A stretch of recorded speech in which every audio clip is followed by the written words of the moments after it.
ayat tentang kesetaraan manusia, yaitu terdapat dalam surat Al-Hujurat ayat yang ke-13.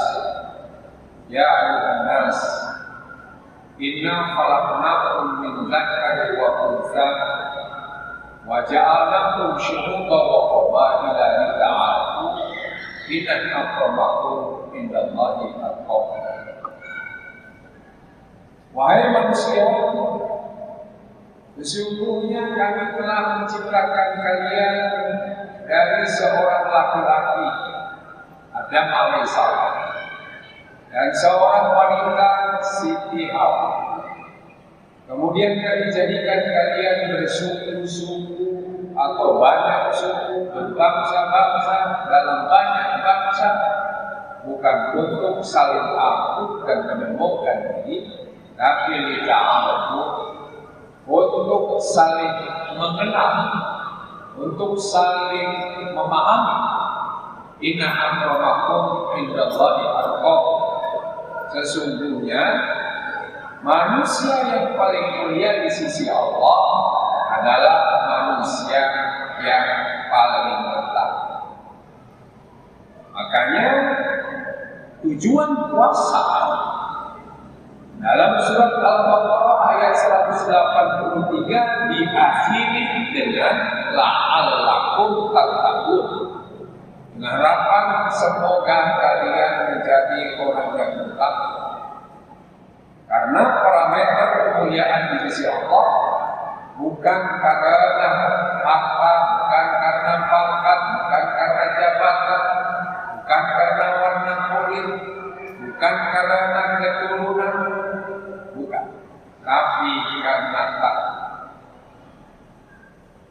Itulah sebabnya Rasulullah berpidato melanjutkan, ayuhan nas, inna Allah qad azhaba ankum naswatal jahiliyah wa ta'allumaha bil aba kullukum min adam wa adam min turab laisa bi'arabin ala ahjabin fadl illa bitaqwa. Wahai manusia, hari ini, detik ini, Allah telah mencabut fanatisme jahiliyah, fanatisme orang-orang musyrik, orang-orang yang tidak beriman, yaitu fanatisme jahiliyah yang suka mengagung-agungkan nenek moyangnya, keturunannya. Siapa bapak saya, siapa kakek saya, siapa bangsa saya, dan seterusnya. Cabut oleh Allah. Kullukum min Adam. Semua kalian berasal dari keturunan Adam. Dan Adam diciptakan dari tanah. Laisa li'arabin ala ajamin fadlun illa bitaqwa. Tidak ada kehebatan orang Arab di hadapan orang Ajam selain Arab kecuali takwa. Nggak ada kehebatan orang Arab di hadapan orang Indonesia kecuali takwa. Nggak ada kehebatan orang Arab di hadapan orang Eropa kecuali takwa. Tidak ada kehebatan orang Arab di hadapan warga dunia parameternya kecuali takwa. Ini yang harus kita catat. Makanya puasa tujuannya kita. Kesetaraannya di mana? Tadi jelas kesetaraan manusia itu sama-sama keturunan Nabi Adam. Nabi Adam diciptakan langsung dari tanah, min turab. Kita pun dari saripati tanah. Kalau kita bukan langsung dari tanah, tapi dari saripati tanah. Turab menjadi tin. Menjadi tin itu artinya saripati tanah yang subur. Walaqad khalaqnal insana min sulalatin min tin. Jadi dari saripati tanah. Biqoror makin. Kemudian dari tanah jadi saripati, tanah yang subur jadi nutfah, nutfah disimpan di tempat yang kokoh. Biqoror makin, yaitu rahim. Bidulumatin salasin, dalam 3 kegelapan. Perut, rahim, plasenta. Kita punya ruang rongga dalam rahim ibu kita, dan kita pernah menginap kurang lebih 9 bulan. Semua kita sama. Nah, ini kesetaraan yang pertama.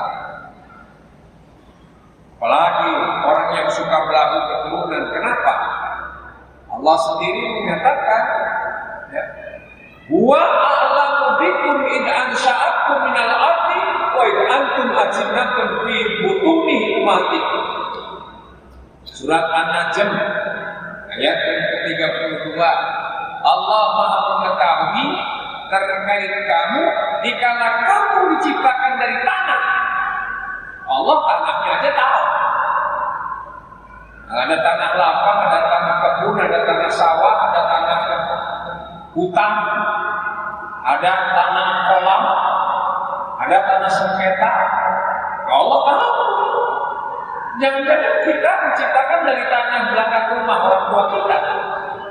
Ada tanaman di belakang rumah, jadi saripati. Tanah sawah, Allah tahu. Ini makanya kalau ada orang yang lahir dari tanah sengketa, Allah tahu. Tahu. Makanya perilaku manusia macam-macam tergantung tanah. Wa idza antum fi butuni ajinnatun fi butuni ummatikum. Dan begitu juga Allah Maha tahu terkait kamu waktu di dalam rahim sebagai janin. Janin yang dikasih apa oleh orang tua kita, Allah tahu. Ya kan? Oh, ini setaranya. Allah tahu, manusia nggak tahu. Karena kadang-kala ada yang dirahasiakan oleh orang tua kita.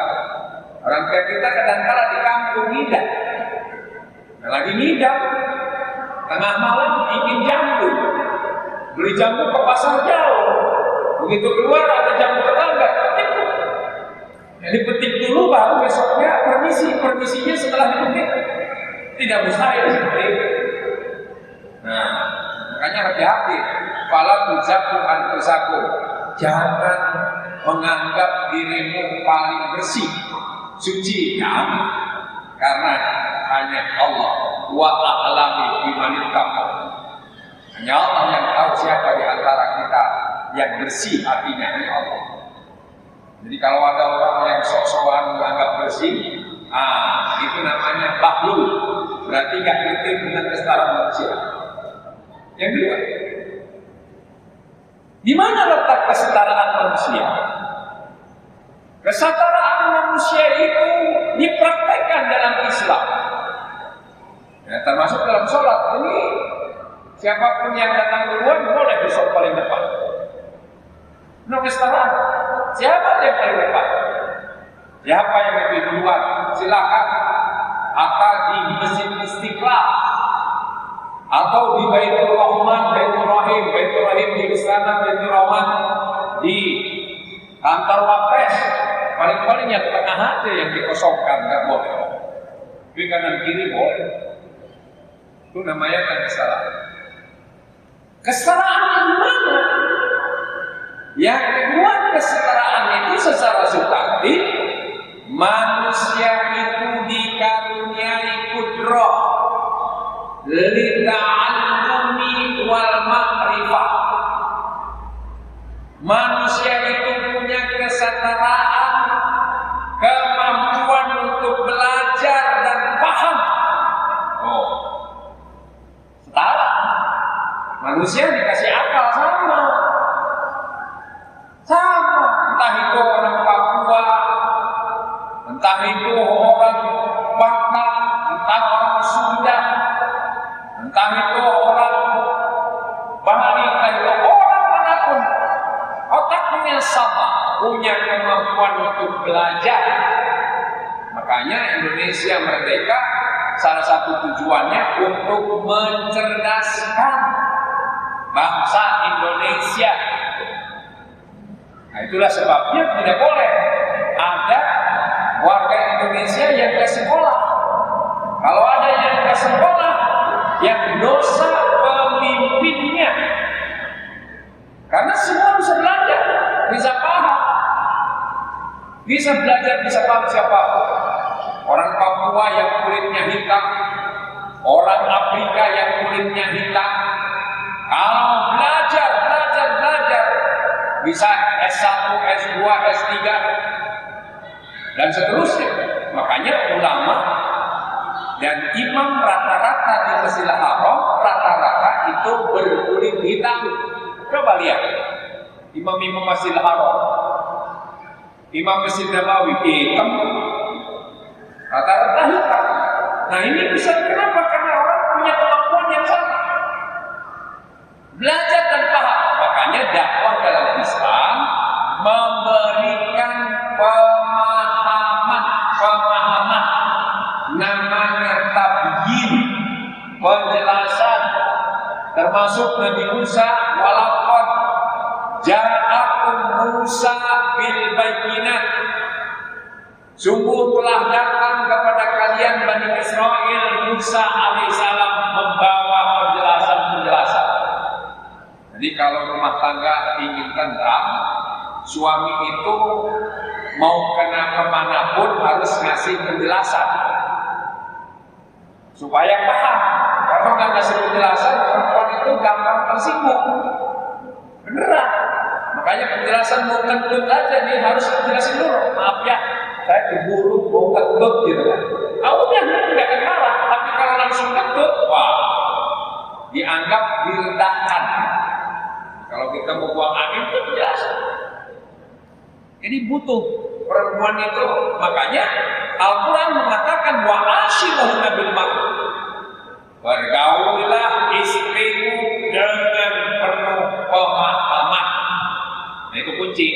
Jadi kunci bahagia rumah tangga itu paham. Istri paham suami, suami paham istri. Istri harus paham yang namanya suami itu laki-laki.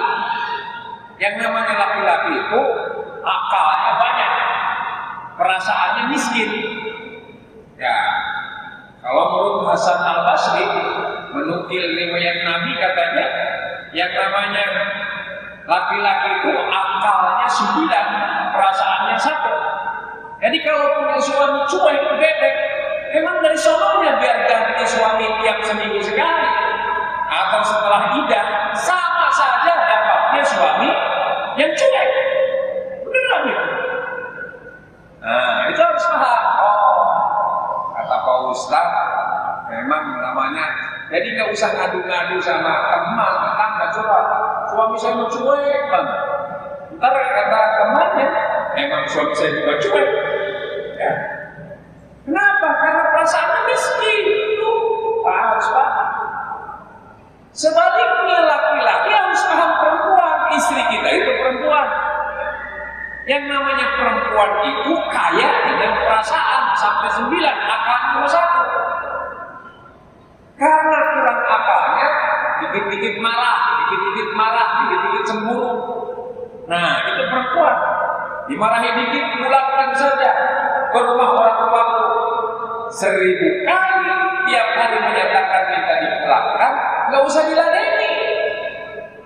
Karena itu perasaan. Kalau nggak percaya, coba istri kita minta pulang, antepin aja. Ya, selalu mau pulang. Ya udah langsung bebenah di koper, tapi begitu melangkah, melamun dulu. Bisa terjadi. Makanya jangan diladeni. Pokoknya perempuan lagi marah, perempuan itu kalau habis capek rata-rata marah. Udah jauhin aja. Pura-pura tidur, suami itu kan enak tidur. Tapi kalau perempuan lagi marah, kalau triknya tahu baru. Umpamanya kita misalnya istri kita habis cuci, masak, capek nih, kelihatannya aduh lagi moodnya kurang enak. Triknya gampang, apalagi di bulan Ramadan. Mama, kalau habis tarawih kita ke mall yuk, tempat rezeki. Wow, udah malah hilang, capeknya hilang. Kenapa? Karena perempuan itu doyan belanja. Makanya godaan besar bagi perempuan itu yaitu belanja, perhiasan.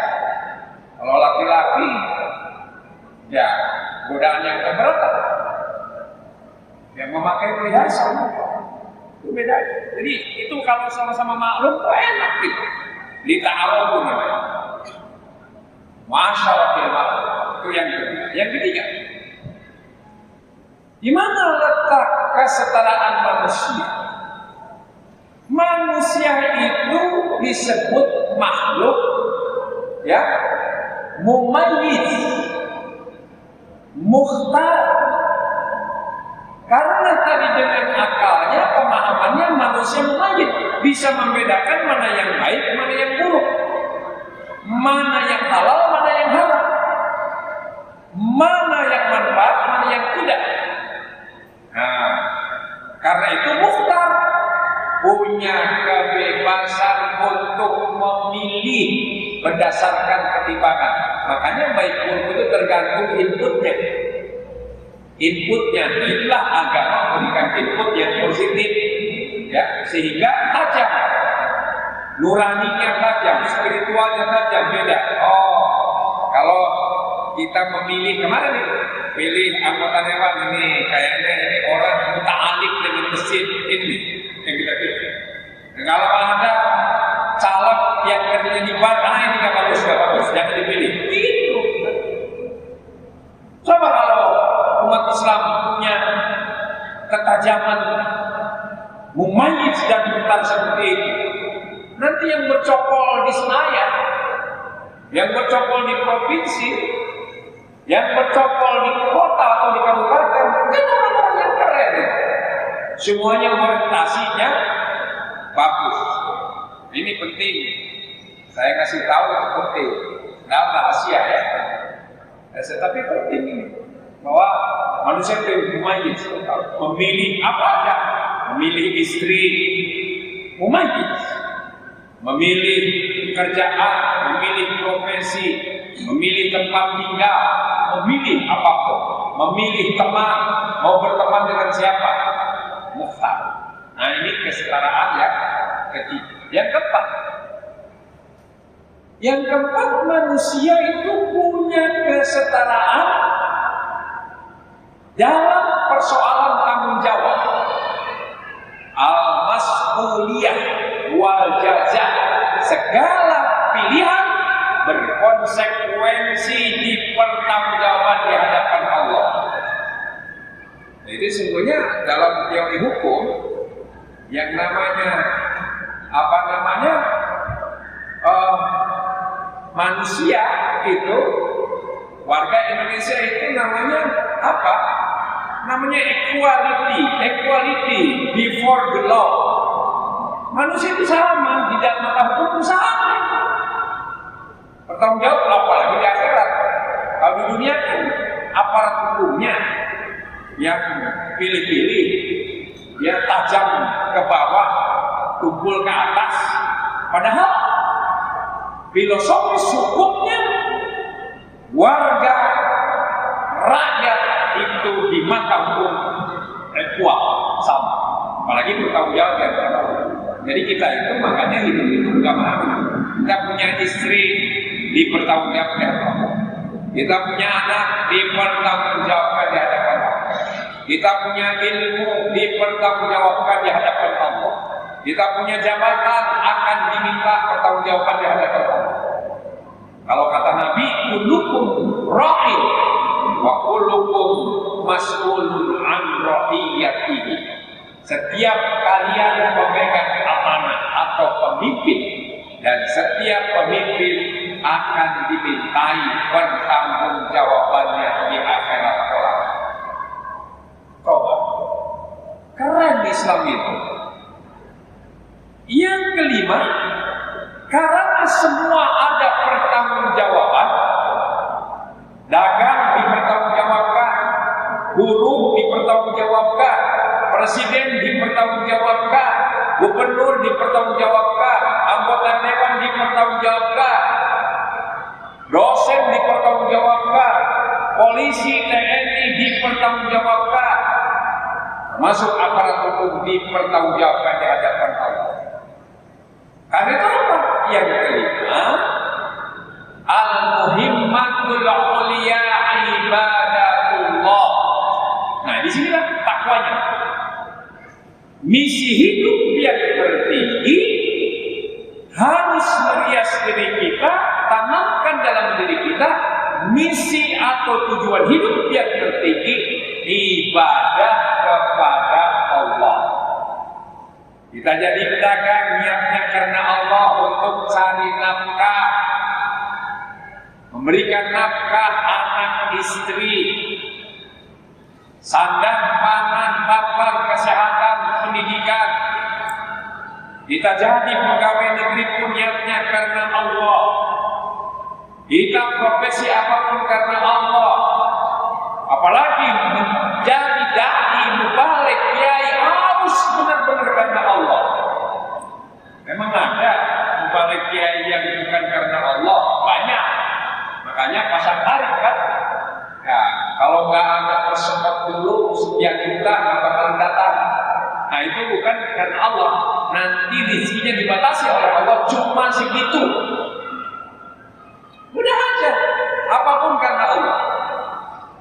Ini yang kita ikrarkan, inna sholati wa nusuki wa mahyaya wa mamati lillahi rabbil alamin. Kalau semuanya niatnya karena Allah, hanya pilihannya dua, ish kariman au syahidan. Hidupnya menjadi mulia. Kalau terpaksa mati, matinya mati syahid.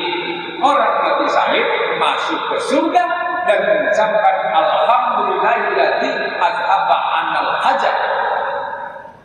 Terima kasih ya Allah, ternyata mati itu indah. Kau sudah mencabut segala rasa sakit. Dikira mati itu sakit, enggak. Bagi orang yang matinya syahid itu indah. Makanya malaikatnya senyum. Nah, ini yang perlu kita garis bawahi. Jadi kalau kita lagi dulu dengerin ceramah, kan sholat tarawih, wah, tiba-tiba pingsan mati syahid. Banyak orang yang kurang tarawih, nauzubillah min dzalik, tiba-tiba kesenggol motor, langsung pingsan, rumah sakit mati syahid. Gitu juga orang dagang mau apa. Nah inilah dari spirit ibadah kepada Allah, karena Allah menyatakan wa ma khalaqul jinna wal insa illa liya'buduni. Tidaklah aku ciptakan jin dan manusia kecuali semata-mata untuk mengabdikan diri kepadaku. Ya, coba kalau semangat umat Islam semuanya ibadah, waduh, luar biasa indah. Ya, indah. Terima kasih. Mudah-mudahan puasa kita tepat sasaran, kita menjadi orang yang bertakwa dengan orientasi apapun semata-mata ibadah kepada Allah. Walaupunikum Allahumma afiq ila qabil. Wassalamualaikum warahmatullahi wabarakatuh.